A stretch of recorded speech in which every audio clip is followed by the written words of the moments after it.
Bismillahirrahmanirrahim. Assalamualaikum warahmatullahi wabarakatuh. Kami dari kelompok 8 akan mempresentasikan materi mengenai pojok. Sebelumnya, kami akan memperkenalkan diri terlebih dahulu. Saya Diah Ayu Widyastuti. Saya Musmirotun.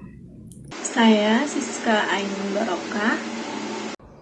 Saya Ismaya Marianis. Saya Nur Aini.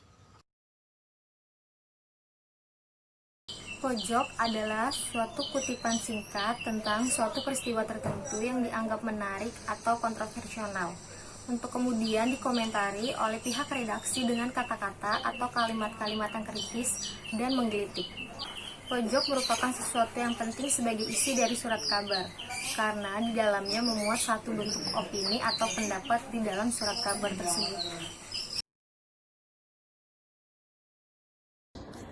Saya akan menjelaskan tentang struktur pojok. Struktur pojok ini dibagi menjadi dua bagian. Bagian yang pertama adalah sebuah peristiwa atau berita yang sedang hangat.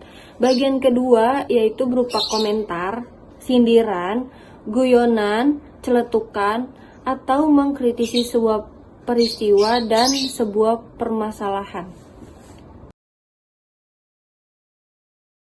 Pojok memiliki beberapa ciri-ciri. Yang pertama yaitu pojok terdiri dari dua alinea.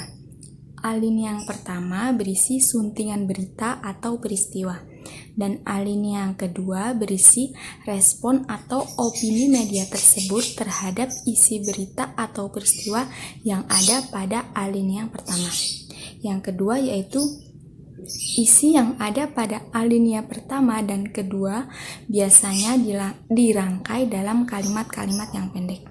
Dan yang ketiga yaitu opini atau pendapat sebuah media biasanya dituliskan dengan kalimat-kalimat yang sinis atau humoris. Menjelaskan tentang fungsi pojok.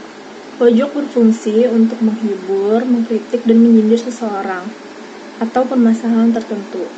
Pojok ini berasal dari budaya Indonesia bahwa segala sesuatu yang dilakukan adalah dengan halus. Pojok adalah rubrikas yang hanya terdapat dalam surat kabar Indonesia. Yang pertama kali muncul di Indonesia itu pada tahun 1913. Gaya penulisan pojok berita bersifat bebas. Apakah menggunakan cara pendekatan dengan candaan atau humor dan sinis, atau dengan menggunakan sajak atau pantun, namun pojok tetap harus memenuhi kaidah etis. Contoh pojok. Yang pertama, contoh pojok adalah kepentingan parpol domain dalam revisi Undang-Undang Nomor 8 Tahun 2015, kepentingan rakyat siapa peduli. Bagian pertama yaitu kepentingan parpol domain dalam revisi Undang-Undang Nomor 8 Tahun 2015 merupakan kutipan dari peristiwa revisi Undang-Undang Nomor 8 Tahun 2015 yang sedang hangat-hangatnya dibahas pada masa itu. Pada bagian 2 yaitu kepentingan rakyat siapa peduli merupakan sindiran terhadap peristiwa revisi undang-undang tersebut. Contoh pojok kedua, Susilo Bambang Yudhoyono kasihani tersangka koruptor. Kurang apa coba, sudah korupsi dikasihani pula. Pada bagian pertama yaitu Susilo Bambang Yudhoyono kasihani tersangka koruptor diambil dari kutipan berita di mana pada saat itu SBY mengaku kasihan pada tersangka koruptor atas hukuman yang diterimanya. Dan pada bagian kedua yaitu kurang apa coba, sudah korupsi dikasihani pula merupakan guyonan atau celetukan terhadap peristiwa tersebut. Sekian presentasi dari kelompok kami, kurang lebihnya mohon maaf. Wassalamualaikum warahmatullahi wabarakatuh.